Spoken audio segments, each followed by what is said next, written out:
la dispersión, salud. Los destinatarios de esta carta fueron judíos creyentes, quienes habían sido dispersados por toda parte, algunos por persecución y otros quizás por cosas como negocios.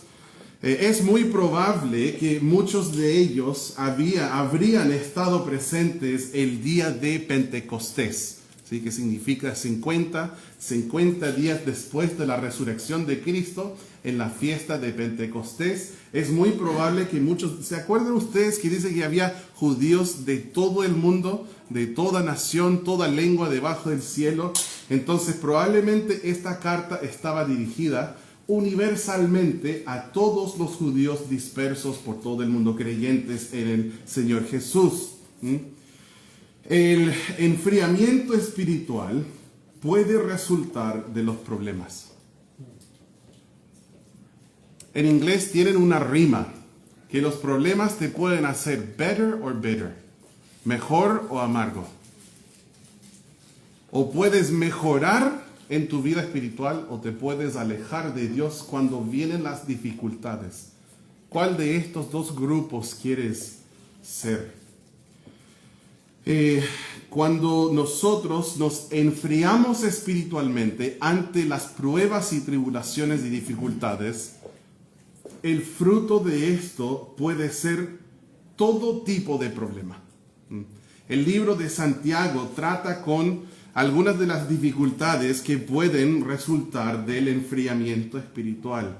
Por ejemplo, una lengua desenfrenada o una fe superficial, fingida, falsa, la discriminación, los prejuicios, duda, carnalidad, pleitos.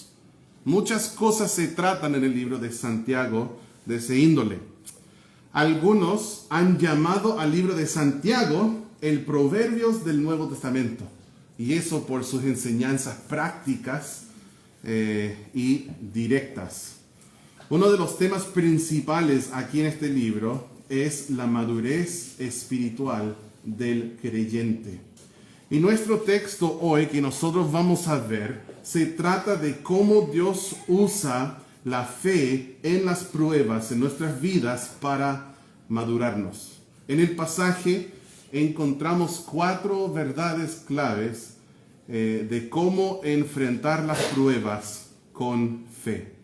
Miren lo que dicen los versículos 2 y 3. Dicen: hermanos míos, tened por sumo gozo cuando os halléis en diversas pruebas, sabiendo que la prueba de vuestra fe produce paciencia.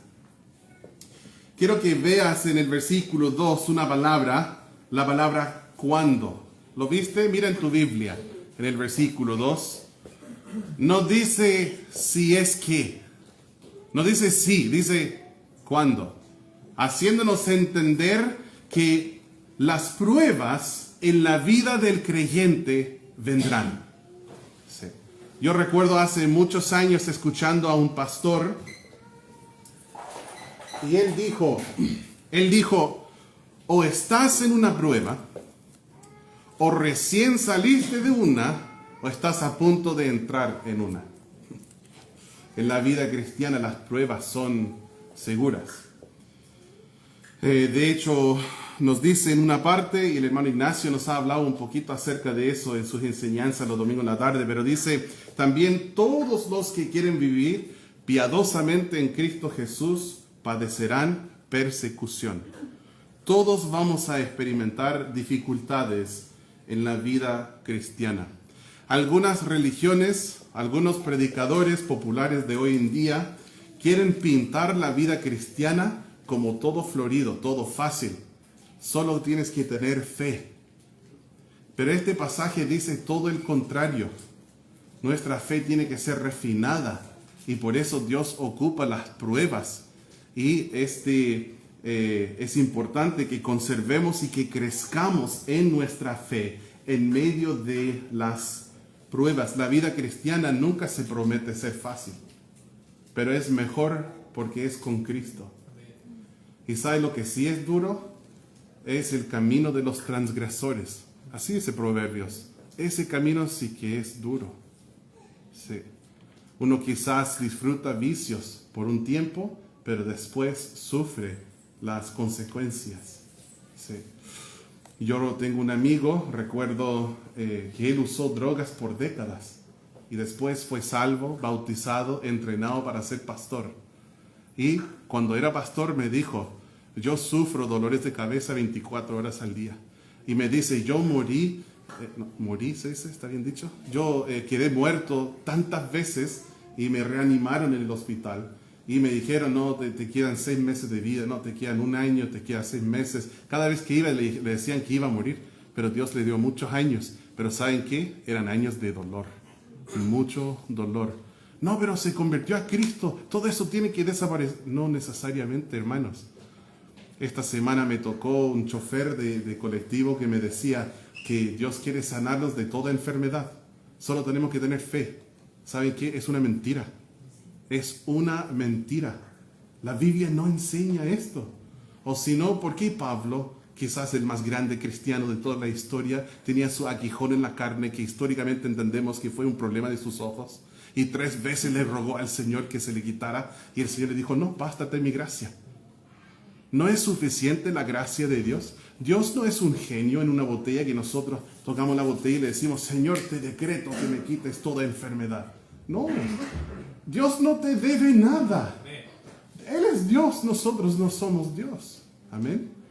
Entonces hay gente en el Nuevo Testamento, Pablo escribe, dice, olvidé el nombre de la persona, en Mileto, enfermo. Creo que es 2 de Timoteo. Pero dice que se fue de un lugar a otro y dejó a alguien ahí enfermo. Pero ¿por qué no le sanó Pablo? ¿Por qué no le dijo, ten más fe? No, es que no siempre es la voluntad del Señor que uno se sane. Pero sí es su voluntad que nos sanemos por dentro, en el corazón, hablando de la salvación. Entonces, si estás aquí y tú no tienes seguridad de tu salvación, Dios quiere sanar tu alma, te quiere dar vida eterna. Y tú sí has pecado contra el Señor y por eso mereces la muerte y mereces estar separado de Él por toda la eternidad. Pero Dios en su amor sacrificó a su Hijo Jesús por ti para ser tu Salvador. Y tú tienes que creer que Él murió por ti y resucitó para recibir la vida eterna. Aquí en el versículo 3 nosotros podemos ver el propósito. El propósito es la prueba de nuestra fe. Alguien dijo que una fe que no puede ser probada es una fe que no puede ser confiada. Si tu fe es tan débil para que una prueba te aleje de Dios, tu fe no es fuerte, es débil.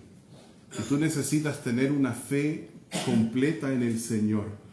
Y las pruebas existen para eso, para probar nuestra fe. Ese es el propósito. Nosotros queremos evitar el error de tener fe en la fe. No sé si me explico. Han escuchado a la gente quizás decir, ya vamos con toda la fe. Personas que no creen en Dios, no creen en la Biblia.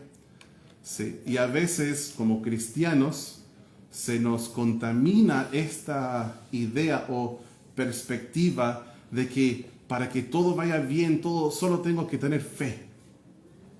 Y la fe, sí, la fe, todo es fe. Tienes que tener fe, pero ¿fe en qué? ¿Fe en la fe? No. Nosotros no tenemos fe en la fe. Debemos tener fe en Dios. ¿Cuál es el objeto de tu fe? Nosotros creemos en Dios y en su palabra y en sus promesas. Entonces, no es malo decir sí con toda la fe, siempre y cuando está arraigada esa fe en la palabra de Dios y en el Dios de la palabra. ¿Sí?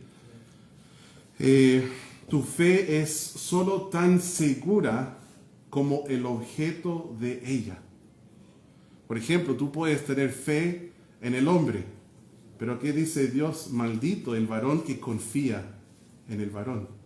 Disculpen si cambié varón por hombre, no me acuerdo cómo se dice en Jeremías 17. Pero el objeto de nuestra fe no es en el hombre, es en Dios, el creador del hombre. Date cuenta que Dios quiere aumentar tu fe. Dios desea perfeccionar tu fe. Él quiere mejorarte. Yo no sé qué pruebas estás enfrentando hoy, pero la meta de estas pruebas no es salir de ellas, es crecer en medio de ellas.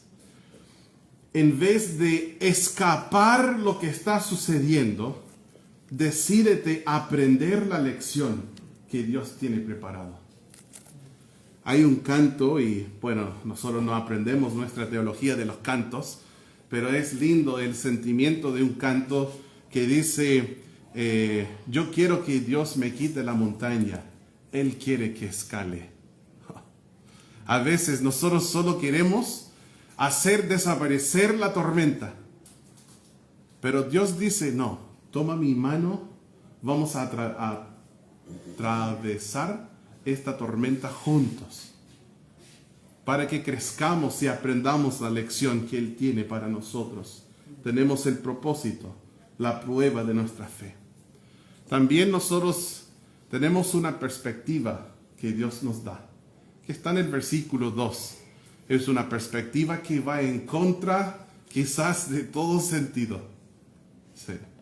Él dice en el versículo 2, tened por sumo gozo cuando os halléis en diversas pruebas. Esto va en contra de nuestra naturaleza.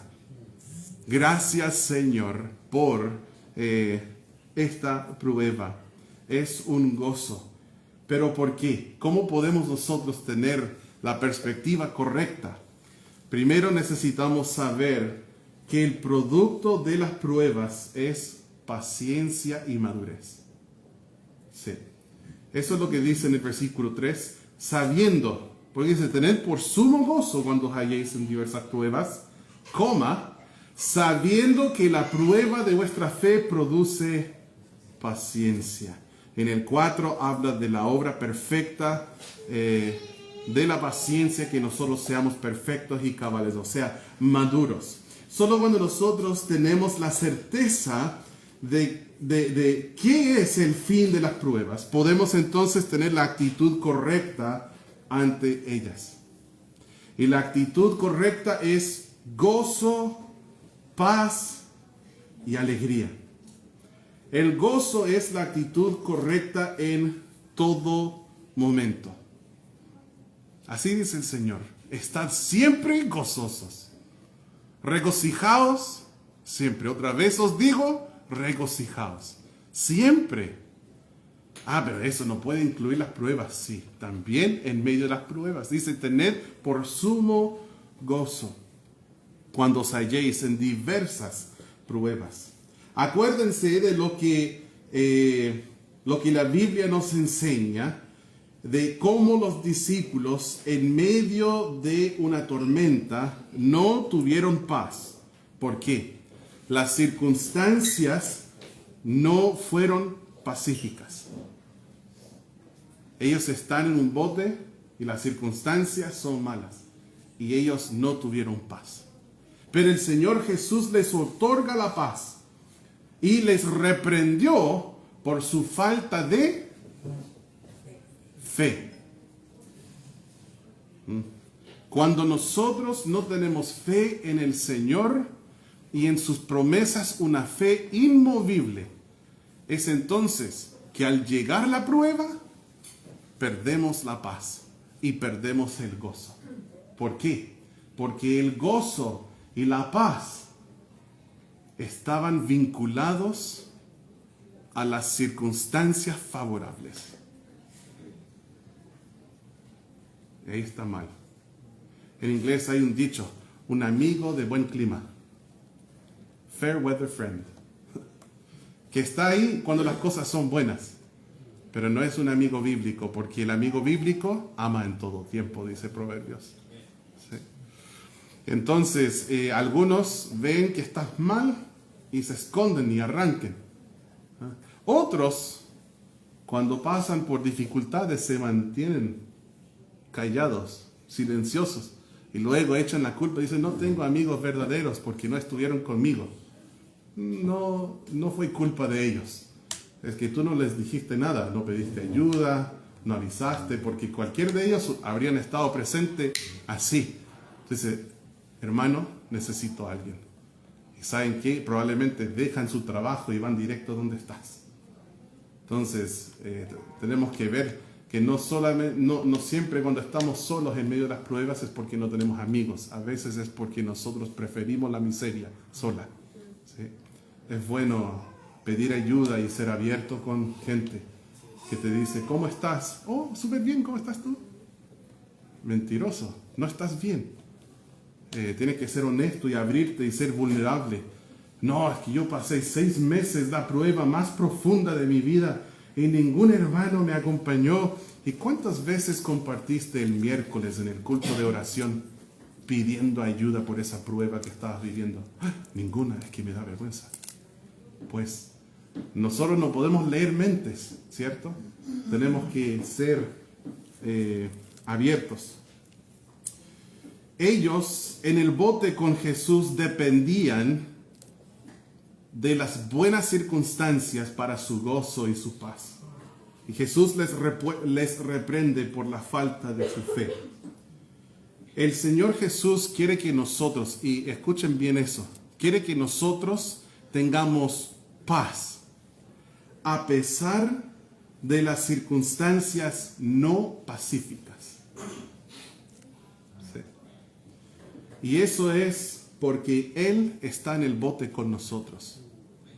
Así fue en el caso con los discípulos. Él estaba con ellos. Y ¿sabes qué? Él está contigo ahora. No te ha abandonado, a pesar de que quizás tú te has alejado de Él, Él no se ha alejado de ti. Te está esperando con los brazos abiertos para tomarte por la mano y esa palabra siempre me cuesta, atravesar esa tormenta junto contigo, para que tu fe sea fortalecida en medio de todo lo que estás viviendo. Hemos visto el propósito, la prueba de nuestra fe, la perspectiva, el gozo. Y ahora quiero que enfoquemos un poquito en lo que es el producto, o sea, la perfección, la madurez nuestra por medio de la paciencia. Vean una vez más 3 y 4, dice, sabiendo que la prueba de vuestra fe produce paciencia, mas tenga la paciencia su obra completa. Eso habla del producto, del fin, del fruto, para que seáis perfectos y cabales, sin que os falte cosa alguna. Es el deseo de Dios, es su anhelo, que nosotros dejemos de ser niños espirituales, fluctuantes, llevados por cualquier viento de doctrina, así dice en Efesios 4. Él quiere que dejemos de ser niños y que nos maduremos, que seamos grandes, que crezcamos. Dice al final del libro de Pedro, pero creced en la gracia y el conocimiento de nuestro Señor Jesucristo. Él quiere que nosotros crezcamos. Es su anhelo de que seamos maduros. Por ejemplo, miren conmigo en Hebreos capítulo 5, lo que el Señor dice acerca de la madurez. Hebreos 5, versículo 11. Dice, acerca de esto tenemos mucho que decir, hablando de Melquisedec. Dice, yo no sé mucho de Melquisedec, quizás dices, está bien, podrías estudiarlo aquí. Acerca de esto tenemos mucho que decir y difícil de explicar, por cuanto os habéis hecho tardos para oír. ¿Por qué? Debiendo ser ya maestros, después de tanto tiempo, tenéis necesidad de que se os vuelva a enseñar cuáles son los primeros rudimentos de las palabras de Dios. Y habéis llegado a ser tales que tenéis necesidad de leche y no de alimento sólido. El Señor aquí está reprendiéndoles, no porque eran bebés, porque ya no debían ser bebés. Ya no era el tiempo de ser niños. Después de tanto tiempo, ya debiendo ser maestros, era necesario volver a enseñarles los primeros principios de la palabra de Dios, los rudimentos, lo más básico y sencillo y simple. Si hablamos de rudimentos, es lo que te enseñan el primer día. No sé, Nelson, en voleibol, ¿cuál me van a enseñar el primer día de entrenamiento? ¿Qué cosa? Esto se llama pelota, ¿cierto? Esta es la cancha. O sea, los rudimentos, lo más básico que todos tenemos que aprender. Está bien, pero si yo llevo 5 años de entrenamiento con hermano Nelson, y él tiene que decir, esta cuestión se llama pelota, ¿sí? Es la circunstancia de lo que está pasando en Hebreos capítulo 5. Y hermanos, es posible de que sea la circunstancia que te está pasando a ti. Que tú ya debes ser un maestro que enseña a otros. Pero alguien tiene que tomarte por la mano y decir, mira, este libro está inspirado por Dios. Es la palabra de Dios. Y Dios la preservó para nosotros. Sí, y la necesitas leer todos los días. Déjame enseñarte un canto. Lee tu Biblia y ora cada día, ora cada día, ora cada día. Lee tu Biblia y ora cada día y tú crecerás. Pero no entiendo, ¿por qué no estoy creciendo? ¿Estás leyendo la Biblia todos los días? Oh, no. Sí, salvo ya por 20 años, pero no estoy leyendo la Biblia todos los días. Entonces, no te puedo enseñar del Melquisedec todavía, porque te has hecho tardo para oír. El Señor no les está reprendiendo por ser bebés. Todos cuando somos salvos, somos un recién nacido, recién aprendiendo los rudimentos. Eso está bien. Lo que no es bueno es que haya un niño de 15 años que no puede comer carne y tiene que seguir leyendo leche, seguir comiendo leche. Y no está bien que un cristiano después de mucho tiempo no puede recibir alimento sólido, solo aguanta leche. El Señor desea que nosotros seamos maduros. De hecho, podríamos seguir leyendo, dice, y todo aquel que participa de la leche es inexperto en la palabra de justicia, porque es niño. Pero el alimento sólido es para los que, ¿qué dice? Han alcanzado madurez. Y después en el versículo 1 del capítulo 6 dice, dejando ya los rudimentos, dice, vamos adelante a la perfección. Esto es lo que el Señor desea, que nosotros maduremos. Y una de las herramientas en la vida espiritual nuestra es la prueba de nuestra fe. Es la prueba de nuestra fe. Algunos cuando enfrentan una prueba, se esconden y arrancan. Y después, 6 meses más, están en otra situación. Y nunca pasaron la prueba. Y la prueba aparece otra vez. Y en vez de enfrentarla y superarla, se esconden o arrancan. Esto sucede en lugares donde hay muchas iglesias. La gente a veces nunca aprendieron cómo perdonar a una persona y ser perdonado y reconciliar relaciones. Por lo cual van a una iglesia y en el periodo como luna de miel está todo lindo, nos conociéndonos, sí, oh, qué bien, me caes muy bien, pero de pronto salen los defectos que todos tenemos. Eso causa un conflicto y ellos en ese entonces desaparecen. Y encuentran otra iglesia. Llegan a otra iglesia, está todo genial. Oh, wow, me encanta la música aquí. Oh, qué bueno predica el pastor. Oh, los hermanos son tan cariñosos. No como los otros en la otra iglesia donde yo estaba. Y después de pronto surge un problema. ¿Y qué hacen? Me voy a otra iglesia. Y la gente va de una iglesia a otra como un tipo de pololeo de iglesias. Cuando se cansan de uno, van a otra.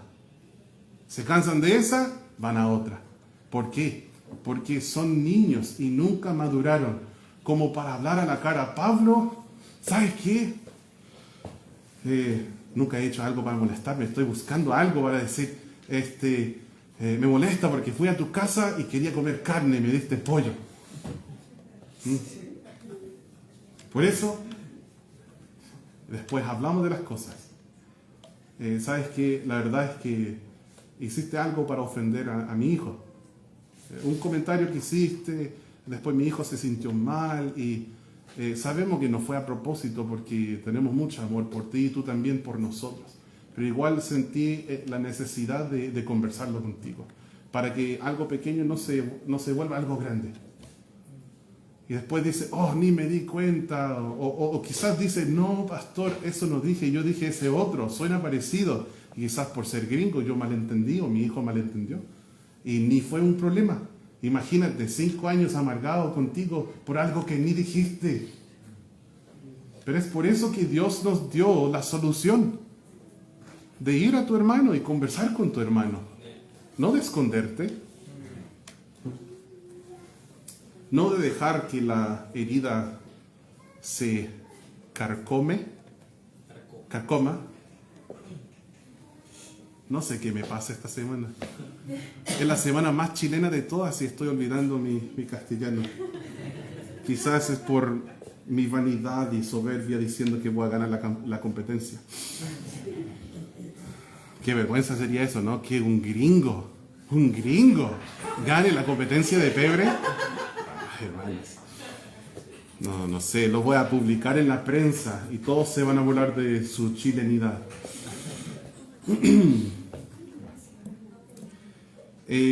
Tenemos que enfrentar las pruebas y no arrancar, o si no, jamás vamos a llegar a otro nivel. Vamos a quedar ahí estancados el resto de la vida. Quizás Dios tenía planes para ti en ese plano arriba y Él te dio muchas pruebas para que pudieras alcanzar, pero tú siempre aquí te quedabas y nunca pasabas la prueba. Tenemos que enfrentar con valentía y tomándole al Señor a la mano las pruebas. La paciencia. Las pruebas producen en nosotros la paciencia. Y la paciencia es el puente hacia la madurez. Tú no puedes llegar a la madurez sin paciencia. Los padres lo saben. Sí. Papá, ¿cuándo viene el día? ¿Y cuándo? ¿Y ahora cuánto falta? ¿Y ahora cuánto falta? ¿Y cuándo esto? ¿Y cuándo esto? ¿Faltan cuántas horas? ¿Ya cuántos días? ¿Casi llega el día? Papá, hoy es el día. Paciencia. El problema es que algunos de nosotros nunca pudimos crecer espiritualmente más allá de esa etapa donde no hay paciencia. Pero la paciencia es el puente para llegar a madurez. Sin paciencia no hay madurez. No hay. Y qué bueno es el Señor de ver nuestra necesidad y mandarnos pruebas, ¿sí?, para que nosotros podamos llegar a la madurez espiritual. Dios usa las pruebas como entrenamiento para que seamos nosotros completos y útiles para Él. ¿Sí? Creo que lo mencioné hace como 1 mes o 2 meses atrás, pero un amigo, mi mentor, falleció su hijo mayor y a los 17 años. Y se llama John Wilkerson, el pastor. Y después estuve con otro pastor, que creo que Nacho conoce, se llama Ezequiel Salazar, y conversando con él, y le dije, fui al funeral del hijo del pastor Wilkerson, y esto y ese otro, estuvimos conversando, y el pastor Salazar dijo, wow, Dios debe tener cosas grandes planeadas para el pastor Wilkerson. Esa fue su reacción a una gran prueba y tribulación. Y ¿saben qué? Ahora mirando los últimos 10, 15 años, es cierto lo que Dios ha hecho en la vida del pastor Wilkerson. Él hoy día pastorea una de las iglesias bautistas más grandes en el mundo. Y Dios le está usando grandemente. Me llama mes por medio quizás y me invita a enseñar en su radio. Entonces lo hacemos por llamada y tienen radio que va 24 horas al día. Tienen 2 liceos enormes. Tienen 2 escuelas grandes, tienen un hogar para drogadictos, para damas, tienen otro para hombres, tienen hasta funeraria. Su iglesia está en el centro, o sea, en la plaza de una ciudad que es parte de Chicago, y ellos son dueños de como 2 o 3 manzanas completas en el centro. Todos los edificios históricos, como de, por ejemplo, los bancos originales de la plaza, correos y todo esto, son ahora oficinas de la iglesia de ellos. Dios le ha usado en gran manera. Y Dios usa las pruebas como entrenamiento para que nosotros podamos ser completos y útiles para Él. Ahora, esto nos lleva a la petición. La petición por sabiduría. Miren en Santiago 1. Santiago capítulo 1 dice: Santiago, siervo de Dios, del Señor Jesucristo, a las 12 tribus que están en la dispersión, salud. Hermanos míos, tened por sumo gozo cuando os halléis en diversas pruebas, sabiendo que la prueba de vuestra fe produce paciencia. Mas tenga la paciencia su obra completa, para que seáis perfectos y cabales, sin que os falte cosa alguna. Y si alguno de vosotros tiene falta de sabiduría, pídala a Dios, el cual da a todos abundantemente y sin reproche, y le será dada.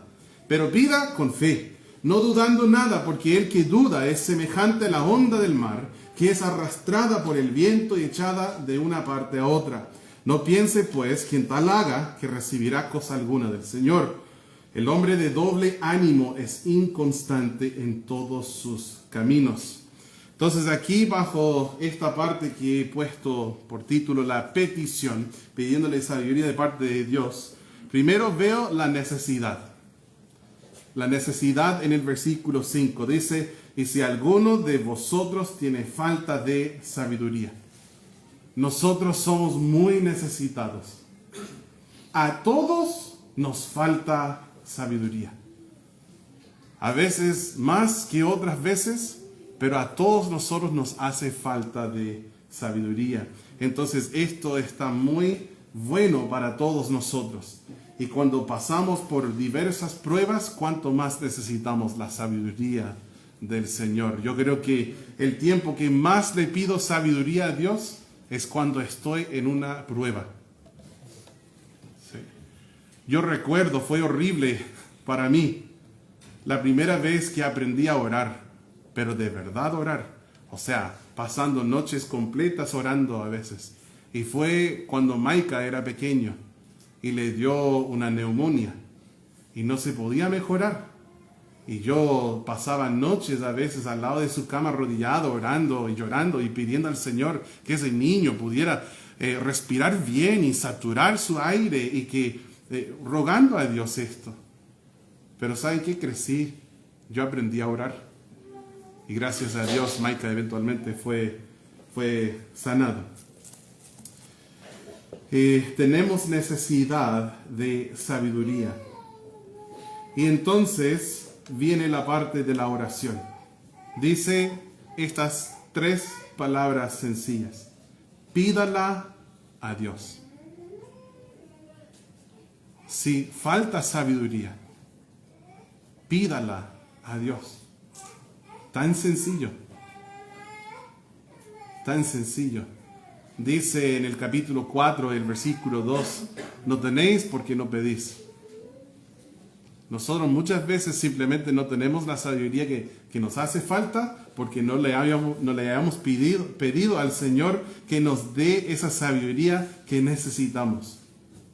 Necesitamos pedir, orar, como una primera prioridad, no un último recurso. He probado todo, he hablado con los hermanos, hablé con mi papá, he hecho llamados, consultando en Google, he leído un montón de artículos y no me sale la solución, así que, bueno, supongo que puedo orar.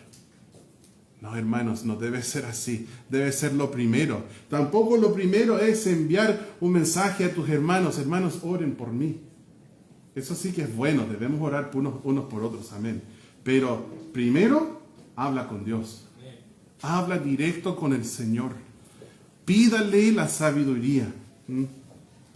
Y después nos muestra, si ves al final del versículo, dice, y le será dada. Pide y el Señor te va a dar la sabiduría. Pero miren, nos dice la medida con la cual nos va a dar la sabiduría. Dice, el cual da a todos abundantemente y sin reproche. Tremendo. Dios es infinito en sabiduría. Ese recurso no se le va a agotar. Y Él se complace en darte la sabiduría en abundancia. El Señor es tan generoso. Como dice el versículo 17, toda buena dádiva y todo don perfecto desciende de lo alto, del Padre de las luces, en el cual no hay mudanza ni sombra de variación. Me recuerda de otro texto en el libro donde dice, pero la sabiduría que es de lo alto es primeramente pura, después pacífica, amable, benigna, llena de misericordia y de buenos frutos, sin incertidumbre ni hipocresía. En el capítulo 3, versículo 17. O sea, si necesitas sabiduría, hay una sabiduría que desciende de lo alto.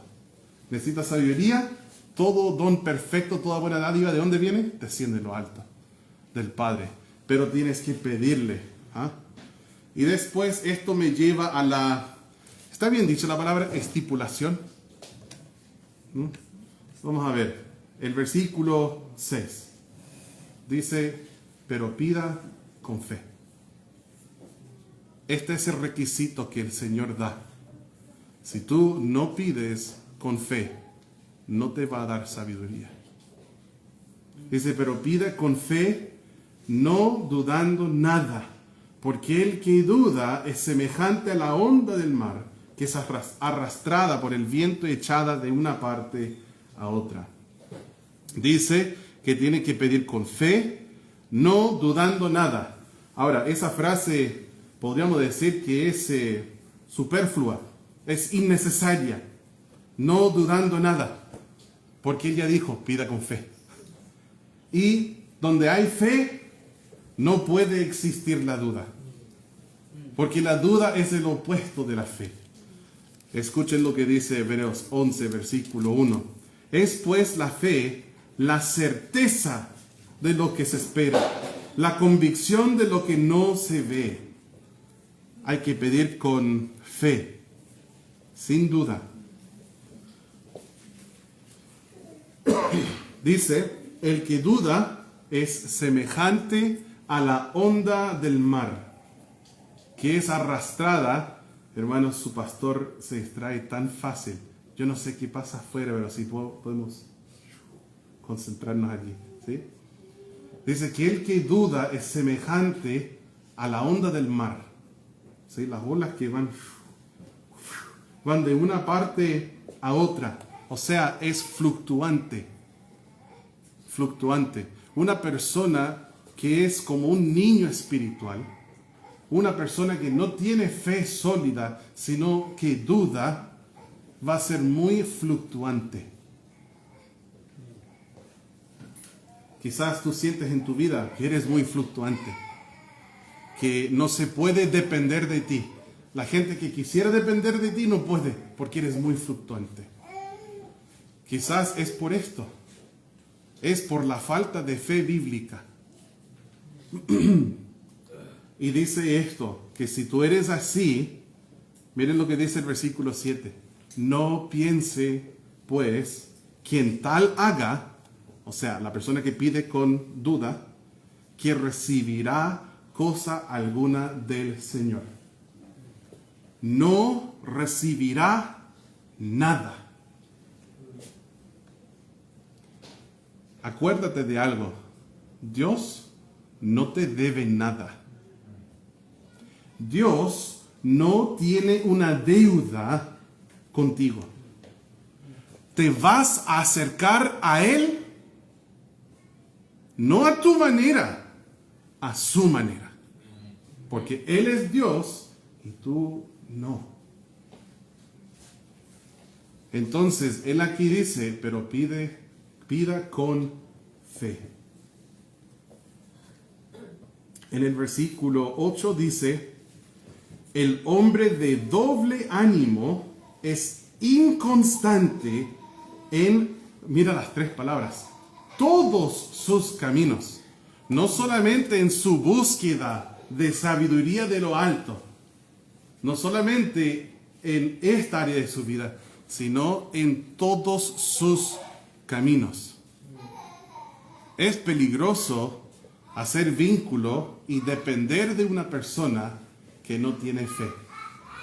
¿Sí? ¿Por qué? Porque son inconstantes en todos sus caminos. El problema, yo primero escribí mis apuntes de una manera, esta oración, y luego borré la oración, porque yo percibí que el Señor quería la oración más fuerte. Primero dije nosotros, y somos. Pero yo creo que el Señor quiere que yo lo diga de esta manera. El problema con muchos de ustedes, yo entiendo que también tengo problemas, pero el problema con muchos de ustedes es que son de doble ánimo y son inconstantes en toda área de su vida, pero sobre todo en su compromiso y disciplina en su vida espiritual. Son inconstantes en la lectura bíblica. Rudimentos. Son inconstantes en su vida de oración. Rudimentos. Son inconstantes en congregarse. Rudimentos. Inconstantes en su evangelismo. Rudimentos. Inconstantes en su dar. Rudimentos. Yo me hago la pregunta hoy día, ¿dónde están los hombres de fe? ¿Dónde están las mujeres de fe? Constantes en su caminar con Dios, constantes en su ánimo, constantes en su fidelidad, en su amor, en su servicio, en su palabra. Imagina lo que digan sí y signifique sí.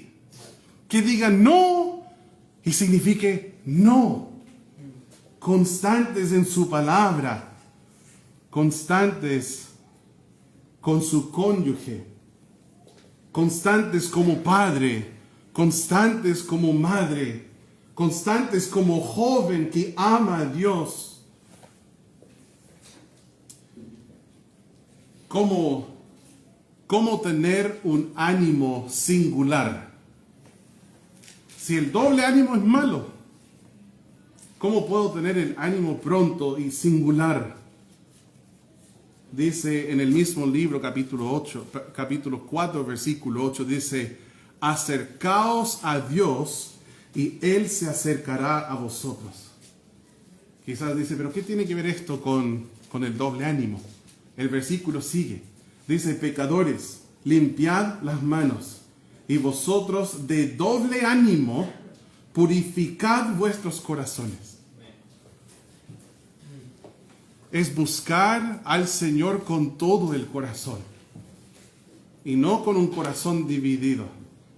De un corazón puro. Y no solamente hablando en el sentido de virtudes, un corazón virtuoso, sino más bien hablando del uso genérico de la palabra puro. Si nosotros hablamos de miel pura, ¿qué es? Sin aditivos, ¿cierto? Por eso el Señor dice, vosotros de doble corazón, de doble ánimo, purificad vuestros corazones. El problema con una miel adulterada es que no es 100% miel. Y el problema con el corazón de muchos de nosotros es que está dividido entre sí o no. ¿Voy a ser un cristiano fiel o lo voy a hacer a mi manera? Y el Señor dice, acércate a mí, acércate. Pero pastor, ¿cómo hago esto? Lectura bíblica, oración, congrégate, comparte tu fe con otros, honra al Señor con tus finanzas.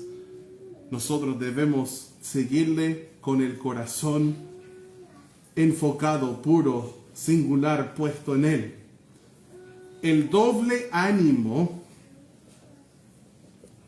que se menciona en nuestro texto muestra que uno no es gobernado por la sabiduría que viene de lo alto. Y cuanto más está la necesidad de esta persona de pedirle a Dios la sabiduría con fe. Porque tan abundante como tu necesidad sea, Dios se la dará. Sabiduría. Vamos a ir concluyendo, hermanos. Las pruebas no son accidentes. Las pruebas no son porque tienes mala suerte. Son instrumentos en la mano de Dios para hacernos crecer. La perspectiva correcta es gozo. El producto es madurez, crecimiento. El recurso indispensable es la sabiduría que viene de Dios. Hoy la pregunta es, ¿cómo estás enfrentando tus pruebas? ¿Con quejas o con gozo? ¿Solo o con la comunidad que Dios te ha dado? ¿Con superficialidad o con fe firme en el Señor? ¿Con un corazón dividido o con una confianza completa y total puesta en Él? Recuerden esto, hermanos, que la fe no elimina las pruebas, pero las transforma en escalones hacia la madurez. Acercaos a Dios y Él se acercará a vosotros.